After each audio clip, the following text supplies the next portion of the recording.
Hola, buenas tardes. Hoy estamos con Monse Oliva y con Laura Cabrera, esta última historiadora del arte, guía oficial de la Junta de Andalucía y de la Mezquita Catedral de Córdoba, que nos va a hablar sobre este monumento que es una de las joyas que tienen en esta ciudad.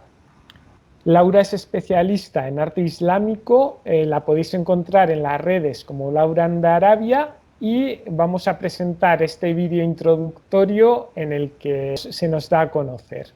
Córdoba, una ciudad fascinante al alcance de tu mano.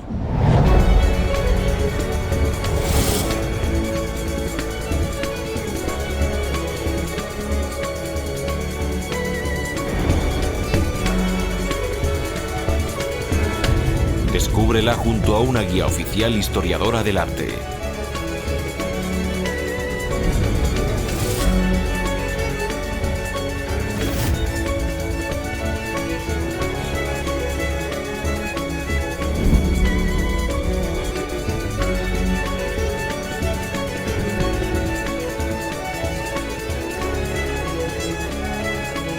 Laura de Arabia. Visitas guiadas para todos.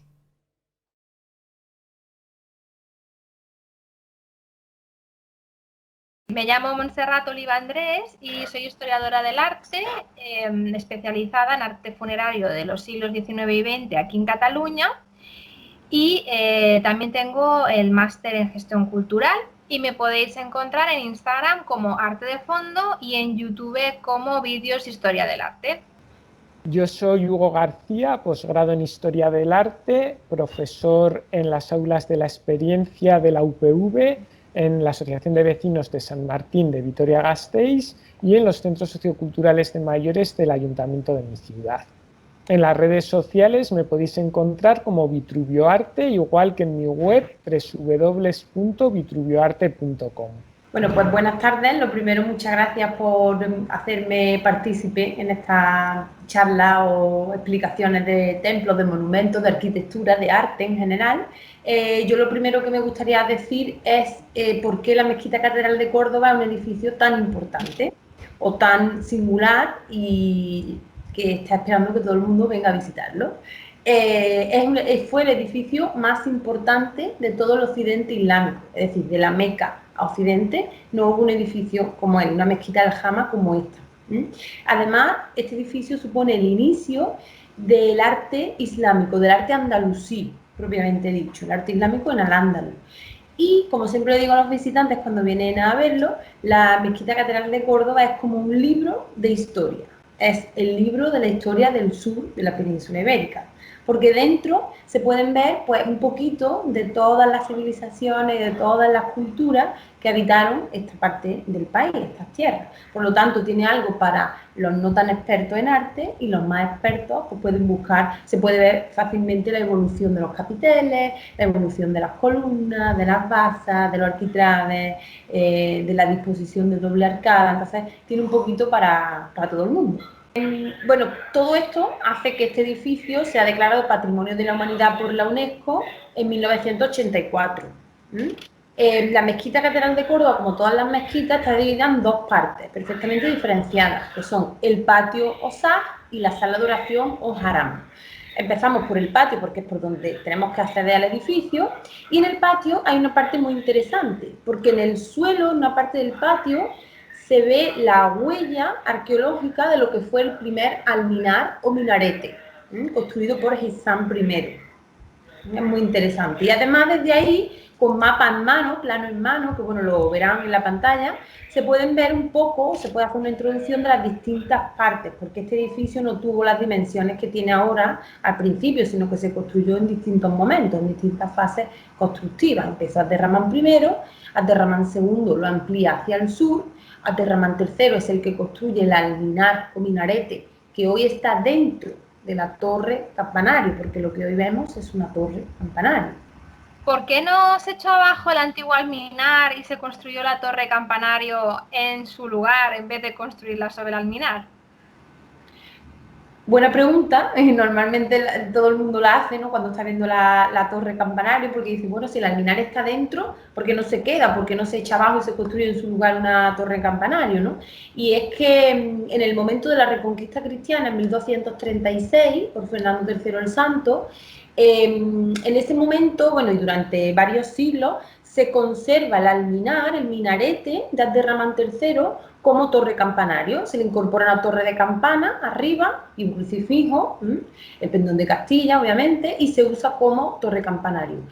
Pero hubo un gran terremoto en el siglo XVI, XVII y sucesivos siglos, se vio muy deteriorado, entonces se construye la torre campanario que hoy vemos a todo alrededor de la alminar. Entonces hoy se conserva, no completo, se conservan unos 22 metros, que ya es mucho, pero está dentro. Por eso mismo no se echó abajo, se conservó porque se usó como torre campanario. Eso es muy interesante. Bueno, pues sabemos por las crónicas que Abderramán I llega a la península ibérica en el 755, además llega por las costas de Almuñécar. Almuñécar, algunos textos hablan de Torrox, incluso, ¿no? Toda la costa granadina y esa parte de Málaga. En el 755, como digo, lo que no está muy claro, porque los cronistas no se ponen de acuerdo, es cuando ordena la construcción de la mezquita Aljama, de la mezquita primitiva, de la primera parte de la mezquita. Algunos autores hablan del 785, otros del 786, 787, pero normalmente viene establecido como 786, el año que damos como el inicio de la construcción de este templo. Él manda a construirlo porque necesita un lugar de oración para los musulmanes. Los musulmanes cada vez eran más. Cada vez eran más, aunque había cierta convivencia, que no siempre fue pacífica, de judíos, cristianos y musulmanes. Pero los musulmanes cada vez eran más porque si uno era musulmán vivía mucho mejor, es decir, pagaba menos impuestos, llegaba a mejores puestos de trabajo, tenía una casa más grande, tenía mejor estatus social, ¿no? Entonces mucha gente se convertía al Islam, además de muchísimos árabes que vinieron de Siria, como Abderramán I, ¿no? Por lo tanto, ordena la construcción de la primera parte. Y esa primera parte es la primera que vemos cronológicamente cuando uno entra a la sala de oración. Y cuando se entra, lo que más llama la atención es el gran número de columnas, de arcos, de capiteles que todos tenemos en nuestra mente cuando pensamos en este edificio, ¿no? Un bosque de columnas. Y lo más curioso es que todas las columnas y todos los capiteles que se ven en esta primera parte son todos diferentes. Todos, porque son materiales de acarreo, es decir, que Abderramán I mandó cogerlos de edificios antiguos que había en la ciudad de Córdoba, restos de templos romanos, de templos visigodos, es decir, es como una galería de arte, ¿no? Y uno mire donde mire, siempre hay una lección tanto de arte como de historia que darnos, ¿no? Que transmitirnos. Por eso yo invito a que todo el que visita la Mezquita Catedral, por supuesto que lo haga con un guía oficial, pero si además es historiador del arte, pues le va a dar un plus, ¿no? Porque sabe interpretar, pues el arco viene de los visigodos, las almenas escalonadas del exterior son las que vemos en los palacios sirios. Entonces, todo tiene un porqué, porque estos árabes que llegan de Siria con Abderramán I lo que hacen es reinterpretar lo que se encuentran en la península, más su trayectoria arquitectónica, su arquitectura árabe, ¿no? Entonces esa fusión es la que dio lugar o la que parió al arte andalusí. Dentro de los elementos sustentantes que tenemos en la mezquita nos encontramos los arcos, que son bicromos, ¿no? Que se utilizan en las dovelas dos colores, y por otro lado vemos también un sistema de doble arcada. ¿Por qué se usan este tipo de elementos? Claro, viene un poco a lo que digo, ¿no? Que parece muy original, pero en realidad está copiado de otra arquitectura, de otras tradiciones que ellos ven y las reinterpretan a sus necesidades y a sus gustos estéticos. La alternancia de color, como dice, en los arcos, en la arcada, es alternancia de color y alternancia de material. Por lo tanto, tenemos rojo de ladrillo y blanco de piedra, o amarillo de piedra. Ladrillo, piedra, ladrillo, piedra. Y es algo que se ve, por ejemplo, en el acueducto de los Milagros de Mérida, justo un romano clásico, y es algo que se ve que mucha gente le choca, ¿no? Dice, esto no lo hay en ningún sitio nada más que aquí, y además uno tiende a identificar esa bicromía con los arcos de la mezquita, ¿verdad? La mezquita de Córdoba, pero algo que ya existía previamente. El sistema de doble arcada, un arco sobre otro, un poco corresponde a la necesidad de Ramán I, quería, en añoranza a su tierra, a su época, sabes que la cultura árabe, islámica, sobre todo en la Edad Media, tiene un sentimiento de añoranza a su tierra muy fuerte, ¿no? Entonces, un poco echando de menos las mezquitas de su tierra, quería mezquitas muy altas. Pero claro, en el sur de la península ibérica no encontró columnas tan grandes, tan altas como en Siria. Así que al usar el sistema de doble arcada que él veía en los acueductos romanos, un arco sobre otro arco, sobre otro arco, pues lo que hacía era elevar la construcción con columnas más bajitas. El resultado fue una mezquita pues muy original en todo el mundo, que además no tiene nada que ver, por ejemplo, con las mezquitas del norte de África. Y en cuanto a los elementos sustentados, en este caso, los artesonados que vemos, las vigas de madera, ¿son originales o son de época posterior? Pues el artesonado que vemos de madera nada más entra en esta primera parte, la de Ramán I y la de Ramán II también, no es el original, no es el original de hecho en ninguna parte del edificio. No es el original, pero sabemos que fue un artesonado de madera como el que vemos al entrar al edificio, ¿vale?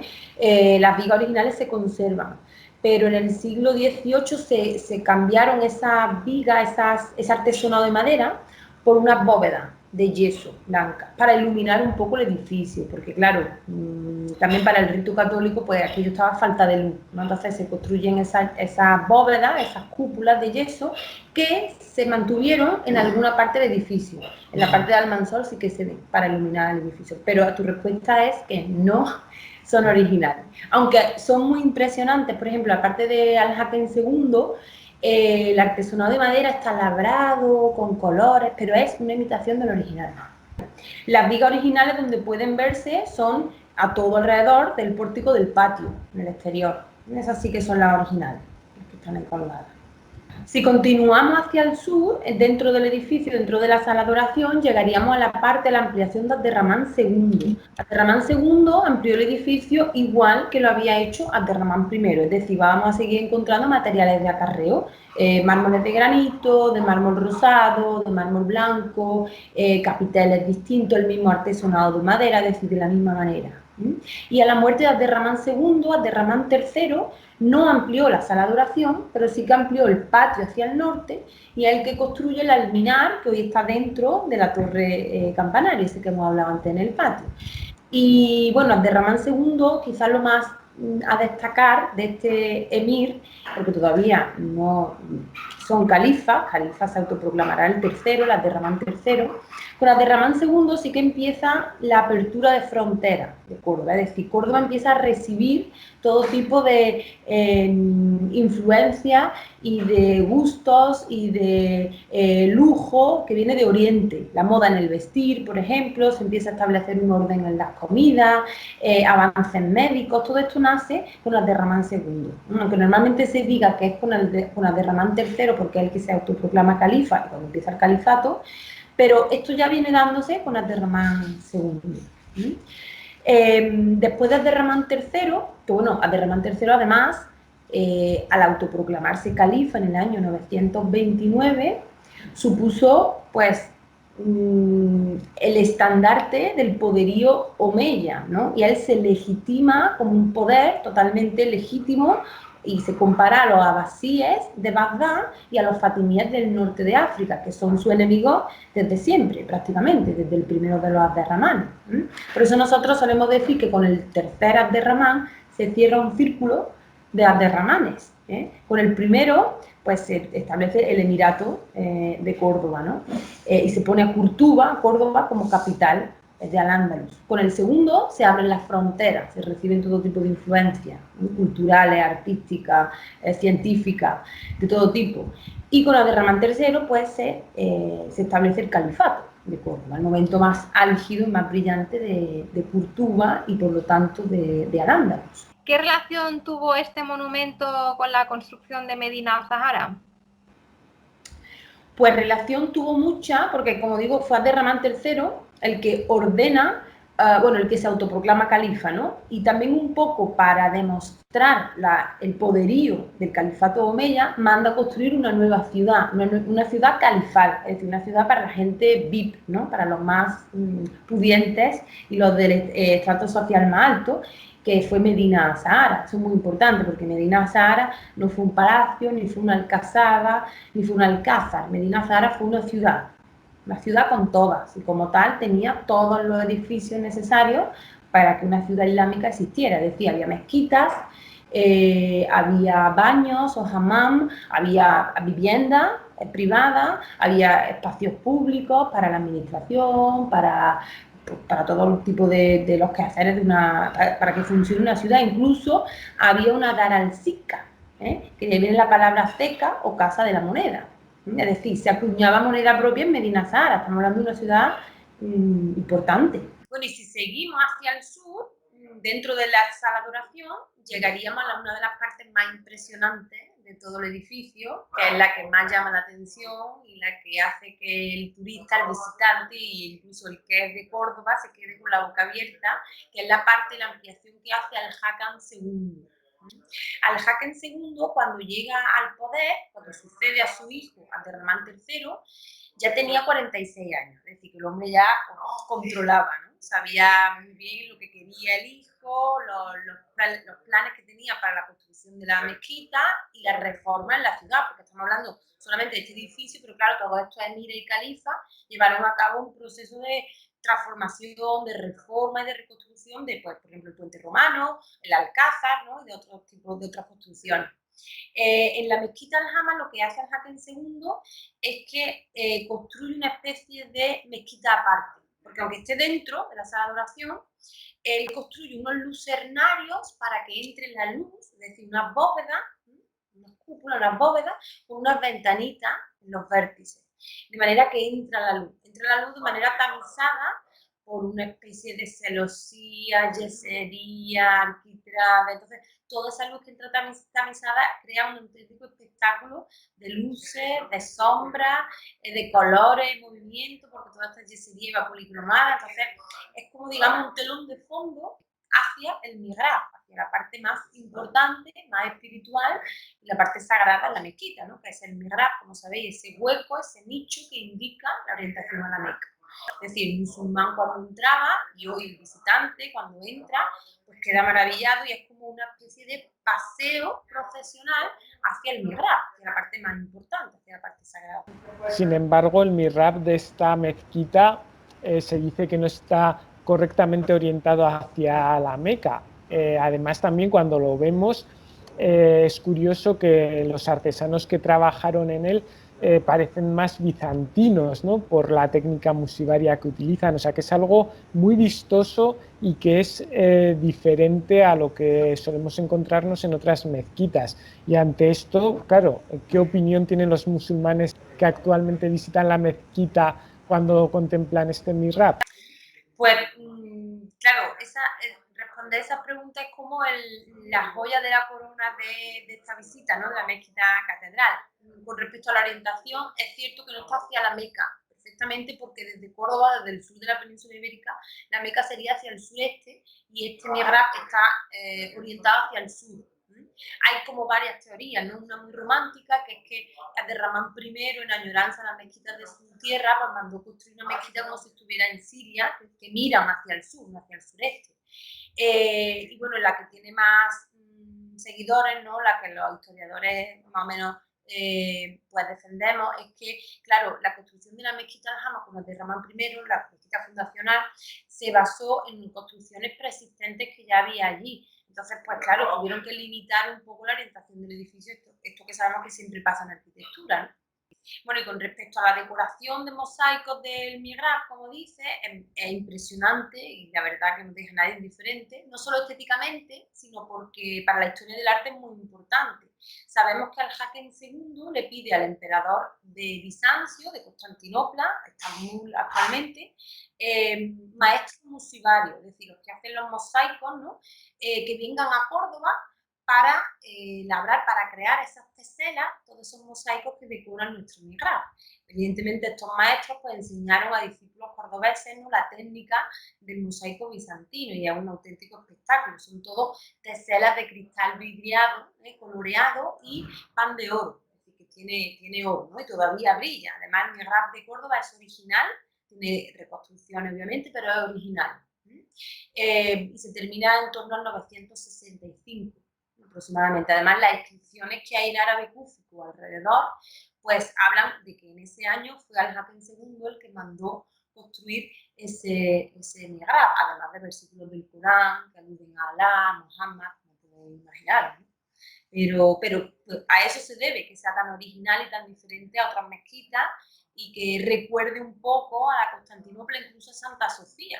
Si habéis estado, vamos, vosotros de hecho sé que lo conocéis, pero muchos visitantes vienen y dicen, pero estos mosaicos me recuerdan a otros países, como de Oriente, una cosa así más exótica, y es por eso. Vinieron maestros musulmanes de allí a hacerlo. El musulmán cuando viene a visitarnos, identifica un mihrab, porque un mihrab al fin y al cabo es un arco con la orientación, un nicho, un hueco con la orientación a la Meca. Ellos perfectamente saben que no está perfectamente orientado. Eso es algo que nosotros no nos damos cuenta, pero ellos sí que lo perciben, ¿no? Pero claro, lo que más choca para ellos es que eso es un mihrab, se identifica como un mihrab, pero no pueden rezar. Claro, estamos hablando de un edificio que actualmente es la Catedral de Córdoba, todo el edificio. Aunque hay una parte, que es la que estamos nosotros ahora mismo visitando virtualmente, ¿no?, que conserva el aspecto de una mezquita. Entonces, claro, pero sigue siendo catedral toda esa parte. Entonces, se respetó el mihrab, no se echó abajo, que también mucha gente pregunta, ¿cómo es que es posible que se conservara el mihrab, ¿no?, si eso es como el símbolo de poder del Islam, ¿no? Yo digo, bueno, pues ahora mando yo, pues lo primero que he hecho abajo es el mihrab, ¿no?, como si fuera el altar mayor de una catedral. Ellos lo conservan por la belleza, obviamente, pero le cambian el significado, le cambian la manera de entenderlo, porque actualmente es, digamos, una capilla de la catedral, pero claro, visualmente se ve que es un mihrab, la estética, ¿no?, el aspecto sigue siendo islámico y sigue siendo un mihrab. Entonces, bueno, a los musulmanes se le explica y ya está, se entiende perfectamente. Bueno, y si ahora nos dirigimos hacia el este, la última ampliación musulmana es la que hace Al-Mansur o Al-Mansor, que mucha gente dice que es la de peor calidad arquitectónica y calidad artística de todo el edificio, porque sí que es verdad que aquí las dovelas del arco no alternan material, ladrillo, piedra. Aquí es simplemente pintura roja imitando el ladrillo, y todo es piedra, una manera de abaratar costes. Sin embargo, en esta parte se encuentra algo muy interesante para la historia de la humanidad en general, que son las marcas de cantero, ¿no?, que son los nombres o las firmas o los símbolos que dejaron las personas que labraron esas columnas. De manera que, dependiendo del número que habían marcado, así ganaban, ¿no?, así tenían de paga, ¿no? Entonces encontramos nombres musulmanes como Omar, Alá, obviamente, Muhammad, pero también hay cruces cristianas, estrellas, como olas, ¿no?, o elementos que aluden al agua, por la importancia del agua para los primitivos cristianos, velas de barco. Entonces es muy curioso, tiene ese toque de originalidad la parte de Almanzor. Sí, que nos indica también que ya no se utilizan materiales de acarreo, sino que estamos ante materiales labrados específicamente para esta parte del edificio. Labrado ex profeso, exactamente. Ya con Al-Hakem II eso ya pasaba. Además, conforme uno se acerca al mihrab, va viendo que los capiteles ya son todos los mismos. No son que si jónicos, corintios o compuestos, ¿no?, sino que son, o visigodos, ¿no?, sino que son labrados ex profeso para ese lugar, porque ya Córdoba tiene poderío suficiente como para labrar como para tener sus propias canteras y sus propios trabajadores. Y Laura, si no recuerdo mal de cuando visité la mezquita, ¿esta parte se ve más iluminada que las partes anteriores? ¿A qué se debe? Esta parte se ve más iluminada, es cierto, porque conserva esa bóveda de yeso que os dije al principio, que se quitó el artesonado de madera y se pusieron estas bóvedas de yeso para iluminar el edificio, la catedral en sí. Entonces, en algunas partes se quitaron y se construyen el artesonado de madera, y en otras se conservaron las bóvedas. Bueno, pues estamos ahora en el 29 de junio, justo ayer, pero de 1236, cuando Fernando III el Santo conquista o reconquista la ciudad de Córdoba. Desde ese momento, la mezquita Aljama queda consagrada como iglesia cristiana, y más adelante será catedral. Lo primero que hacen es pues poner una enorme cruz cristiana en la cúspide del alminar, del minarete, y además del pendón de Castilla. Y desde ese momento las crónicas nos cuentan que en las calles cordobesas se oyen lamentos musulmanes y gritos de alegría cristiana, obviamente, ¿no? Pero claro, ¿qué es lo primero que hacen dentro del edificio para darle un aspecto cristiano? Imaginaros el aspecto de la mezquita Aljama, totalmente oscura, esos arcos, el mihrab con la orientación a la Meca. Era un espacio islámico, arquitectura islámica pura y dura, ¿no? Entonces, bueno, lo primero que hacen es empezar a abrir capillas a todo alrededor del edificio. Por eso, en este edificio, cuando uno entra, se queda como, pero esto es cristiano, aquí hay una capilla y estos arcos, y hay un mihrab, y aquí una inscripción en árabe, y aquí un Alá es grande. Entonces, uno queda como que no sabe muy bien por dónde va la cosa, ¿no? Entonces, claro, empiezan a abrirse capillas a todo alrededor y necesitan un lugar para rezar, porque tienen que celebrar la primera misa para consagrar el edificio, ¿no? ¿Qué parte eligen? Bueno, pues eligen la parte más iluminada de todo el edificio, que no era otra que justo debajo del lucernario de Al-Hakem II. ¿Acordáis ese lucernario que indicaba la orientación a la Meca hacia el mihrab, ¿no? Hacia el sur? Pues se establecen en este espacio justo debajo, echan abajo una serie de arcos y de columnas que había allí para poder abrir una nave, y establecen el altar mayor justo debajo del lucernario, pero ahora no orientado al sur, sino orientado al este, hacia Jerusalén. Esa es la capilla de Villaviciosa, lo que hoy se llama capilla de Villaviciosa, por un retablo que hubo allí dedicado a Villaviciosa. Y allí están rezando durante aproximadamente 200 años. ¿Por qué? Porque se queda pequeño, necesitan un lugar más grande. Además, después de la reconquista de Granada, ¿sabéis? El último reducto musulmán de la península ibérica, pues ya el cristianismo era como la religión oficial en toda la península ibérica. Entonces, cuando se construye el crucero de la catedral, que es lo que hoy entendemos como, esto sí es la catedral, esto sí es cristiano, ¿no? Que está en el centro del edificio. Y Laura, ¿por qué no se hizo lo mismo que en Sevilla? En 1523 aproximadamente llega a Córdoba el obispo Alonso Manrique, y este obispo llega desde Sevilla, y él tenía en mente hacer lo mismo que se había hecho en Sevilla. De hecho, empieza la obra. Él quería echar abajo toda la mezquita catedral y construir la mezquita, y construir una catedral, ¿no? En su lugar, como se había hecho en Sevilla, que se echa abajo la mezquita Aljama y se construye una catedral. Y él empieza la obra, pero él tuvo muchísimos problemas porque él no tenía ni idea de que la población cordobesa, y el clero local incluido, se sentían muy orgullosos de ese edificio. Sentían la mezquita como un símbolo de la historia, del pasado musulmán de esta ciudad, ¿no? Entonces, bueno, la gente se encadenaba a las columnas bajo pena de excomunión. Entonces todo fue un proceso complicado, pero finalmente se respeta el resto de la construcción, que de ahí viene la frase famosa de estáis echando abajo algo único en el mundo para construir algo que hay en todo el mundo, que es una catedral al uso, ¿no? Entonces se respeta el resto de la construcción y se construye el crucero de la catedral en el centro. Pero en un principio la idea era hacer lo que se había hecho en Sevilla. Bueno, y saliendo del crucero de la catedral hay un espacio en el que a mí me gusta terminar normalmente las visitas, porque se ve muy bien el distinto tratamiento de la luz que hay entre la parte islámica, digamos, donde se siguen viendo las arcadas de la mezquita, y el crucero de la catedral mucho más iluminado, ¿no? Entonces, mucha gente dice que ese distinto tratamiento de la luz es como la representación o el símbolo del triunfo del cristianismo sobre el islam, ¿no? Pero nada que ver, simplemente un momento histórico diferente y una manera de entender la arquitectura diferente. Lo más importante para entender este edificio es que es un edificio vivo y tuvo una vida, tiene una vida y tuvo una historia. Y hay que entender esa historia y esa vida para entender el edificio hoy. Es imposible entenderlo de otra manera, porque uno entra y ve un bosque de columnas de herradura, de columnas de medio punto, de capiteles diferentes, romanos, visigodos y un mihrab. Y eso es imposible en cualquier catedral del mundo. Eso solo pasa en la mezquita Al-Jama, mezquita catedral de Córdoba, por la vida que ha tenido, por la historia que ha tenido. Además, es el libro de historia de Córdoba. O sea, Córdoba está ahí, es como si lo metes todo, ¿no? Y sale la mezquita catedral de Córdoba. Pero hay que entenderla desde los orígenes. Bueno, y para terminar, ¿cuántas visitas recibe aproximadamente la Mezquita Catedral al año?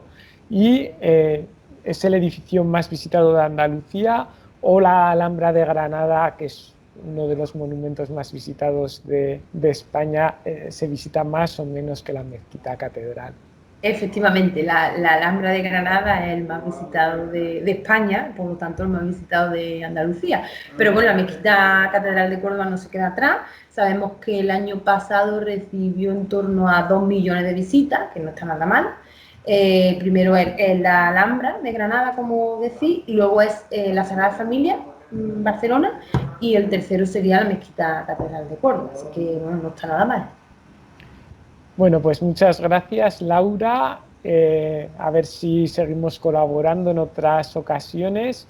Y bueno, pues aquí dejamos el directo de hoy. Muchas gracias por tu colaboración y animamos a la gente a que vaya a Córdoba, a que visite la Mezquita Catedral y que haga la visita contigo, con una guía oficial, que además eres historiadora del arte y de alguna forma, bueno, pues también les vas a transmitir unos conocimientos rigurosos, extensos, y yo creo que tienen como muestra un botón, ¿no?, esta charla que hemos tenido contigo, que ya la gente puede hacerse una idea del gran conocimiento que tienes del edificio. Muchas gracias, de verdad. Yo encantada cuando queráis. Aquí estamos, yo estoy esperando en Córdoba. Ahora mismo hace un poquito de calor, pero se puede aguantar. Muchas gracias, Laura, por todo. Ha sido un placer escucharte.